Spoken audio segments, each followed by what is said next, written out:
Kok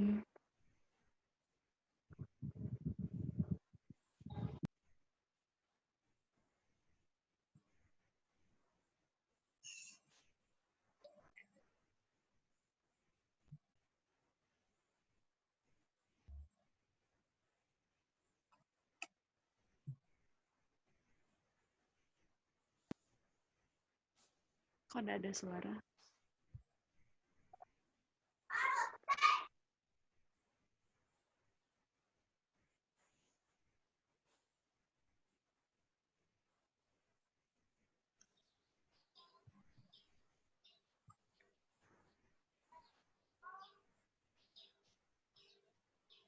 Oke, jelas ya? Jelas suaranya ya? Jelas, Pak. Jelas, Pak. Oke, jadi sekali lagi Jelas, Pak. perubahan aktivitas enzim dinilai dari yang pertama adalah aktivitas, di mana ada aktivitas relatif dan aktivitas absolut. Nah, untuk aktivitas relatif ini adalah perbandingan antara enzim yang dilakukan imobilisasi dengan enzim sebelum dilakukan imobilisasi atau enzim yang tidak dilakukan imobilisasi dalam jumlah yang sama. Sementara yang kedua adalah aktivitas absolut, di mana aktivitas absolut ini tidak membandingkan dengan enzim yang tidak dilakukan imobilisasi. Jadi hanya aktivitas enzim itu per berat enzim atau volume enzim itu, ya. Nah, kemudian yang kedua adalah pH optimum enzim yang dilakukan imobilisasi enzim. Jadi enzim yang dilakukan imobilisasi ternyata terjadi perubahan pH optimum, terutama pada enzim yang carriernya ini bermuatan, ya. Carriernya bermuatan. Ini disebabkan karena adanya distribusi yang tidak seragam dari ion H+ atau ion OH- dan substrat bermuatan. Jadi substrat yang ditambah-tambahkan di dalam proses imobilisasi. Nah, sehingga berdasarkan hal ini ada dua pembagian carrier. Ada pembagian carrier. Yang pertama adalah carrier yang bermuatan negatif.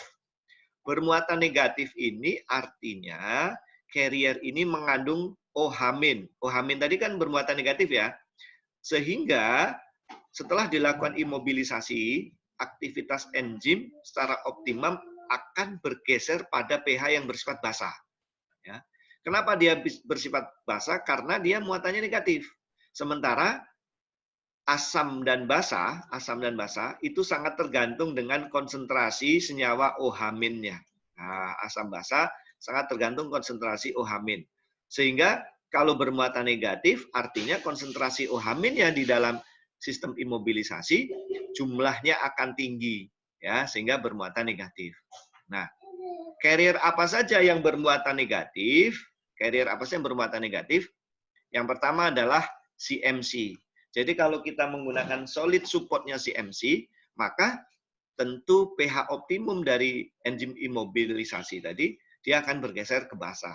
Kemudian ada maleat anhidrat, kemudian ada asam galakturonat dan asam poliaspartat. Ya, ada asam poliaspartat. Nah, jadi kalau kita menggunakan carrier bahan-bahan ini, maka otomatis enzim yang setelah dilakukan imobilisasi, dia pH optimumnya akan bergeser ke cenderung basa atau bergeser ke kanan. Oke. Kemudian kalau misalnya kita punya carrier bermuatan positif, bermuatan positif artinya dia mempunyai konsentrasi H+ dalam jumlah yang lebih banyak. Ya, ini ya H+. Ini artinya bermuatan positif. Maka mau tidak mau pH optimum dari enzim tadi akan bergeser menuju asam. Ya, karena dia H+. Nah, ini adalah ada diaselulose dan polimer dari polionitril. Saya akan memberikan gambaran bagaimana pergeseran pH optimum. Oke. Ini pH, ya, ini pH. Oke. Jadi X ini adalah pH, sementara Y adalah aktivitas atau kecepatan aktivitas enzim. Nah, Kalau kita punya enzim yang tidak dilakukan imobilisasi, kecepatannya begini, ya. Ini adalah kecepatan enzim mula-mula pada saat dia tidak dilakukan imobilisasi. Oke. Ini adalah pH optimumnya, ya.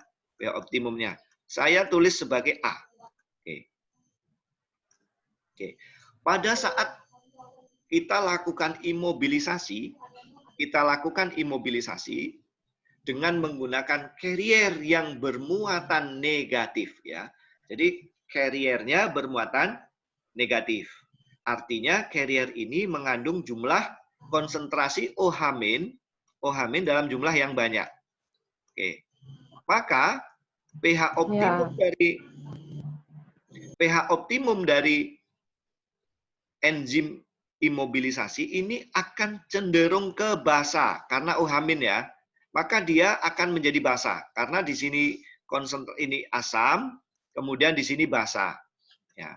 Maka otomatis pH optimumnya akan bergeser ke kanan. Ini ya. Kan akan cenderung basa karena konsentrasi OH-nya. Nah, sehingga pH optimum dari enzim ini akan bergeser ke kanan. Nah, berubah ke kanan. Ya, akan berubah ke kanan. Ini yang kemudian saya kasih nama B. Ya. Jadi artinya kalau kita menggunakan support solid atau carrier yang bermuatan negatif, maka akan bergeser ke kanan. Oke. Bagaimana kalau kita menggunakan carrier yang bermuatan positif? Positif itu artinya dia akan kelebihan H+, ya, maksudnya jumlah H+-nya lebih banyak atau muatan positif. Maka H+ itu diartikan sebagai konsentrasi asam. Maka dia asam itu akan bergeser ke kiri. Ya, karena kalau ke kanan dia basah. Oke. Maka pH optimumnya akan menjadi seperti ini.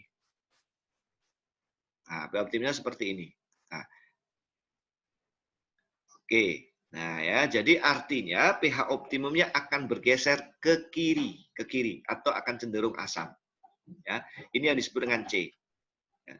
Jadi cukup jelas kalau kita punya aktivitas enzim A, terus kemudian kita imobilisasi dengan carrier yang bermuatan negatif, maka dia pH optimumnya akan bergeser ke kanan. Kalau kita menggunakan carrier bermuatan positif, dia akan bergeser ke kiri. Cukup jelas ya? Jelas, Pak. Poin yang ketiga di dalam proses imobilisasi enzim adalah nilai stabilitas. Ya. Stabilitas atau disebut dengan half-life. Ya. Atau disebut dengan stabilitas operasi. Apa yang dimaksud dengan stabilitas operasi? Stabilitas operasi ini sering kemudian dikasih simbol T setengah, T 0,5 atau T 1/2. Ya. Adalah waktu di mana terjadi kehilangan 50% dari aktivitas enzim mula-mula. Ya, atau dengan bahasa lain adalah waktu yang dibutuhkan sampai enzim kehilangan 50% aktivitas dari aktivitas mula-mula. Itu yang disebut dengan T setengah, ya. Sehingga rumusnya adalah menjadi T setengah sama dengan 0,693 dibagi dengan K, di mana konstantanya adalah 2,303 per T log aktivitas mula-mula dibagi dengan aktivitas di mana T, ya, maksudnya aktivitas pada saat T, ya. Itulah yang disebut dengan stabilitas enzim. Nah, stabilitas enzim ini sangat dipengaruhi. Yang pertama adalah jenis enzim, ya. Jenis enzim ini sangat mempengaruhi apakah dia enzim lipase, karboksilase atau enzim-enzim yang lain. Kemudian metode imobilisasinya. Metode imobilisasi ada 3, entrapping, ya. Kemudian yang kedua dengan metode cross-linking atau metode absorpsi. Kemudian jenis reaktor yang digunakan, apakah dia continue atau tipe batch dan lain sebagainya. Ya, itu adalah nilai stabilitas. Jadi ada 3 parameter penting di dalam imobilisasi enzim. Yang pertama adalah aktivitas, yang kedua adalah perubahan pH, yang ketiga adalah stabilitas enzim atau disebut dengan waktu paruh. Oke. Ini ada contoh ya, ada contoh bagaimana kita menghitung efisiensi imobilisasi enzim berdasarkan kecepatan ya. Ini ada larutan enzim dengan aktivitas mula-mula adalah 591 unit per mililiter dengan volume 40 mili sehingga total aktivitasnya adalah 40 dikali aktivitas ya. Nah, kemudian kita lakukan imobilisasi dengan berat penyangga 11 gram ya, imobilisasi dengan berat penyangga 11 gram. Setelah dilakukan imobilisasi aktivitasnya menurun menjadi 381 unit per gram penyangga sehingga total aktivitasnya adalah 11 kali 381 unit penyangga sehingga akan jadi 4.191 unit. Nah, kemudian persentase aktivitas enzim terabsorpsi adalah menjadi aktivitas aktivitas pada saat setelah dilakukan imobilisasi dibagi dengan aktivitas mula-mula dikalikan 100% kemudian akan ketemu 17,8 ya. Jelas ya, mudah menghitungnya ya. Jelas, Pak. Oke, mudah. Kalau ngitungnya sih mudah sekali karena kalau contohnya seperti itu. Oke. Nanti kita akan latihan contoh soal ya, nanti kita kerjakan contoh soal bagaimana kita akan menghitung imobilisasi enzim.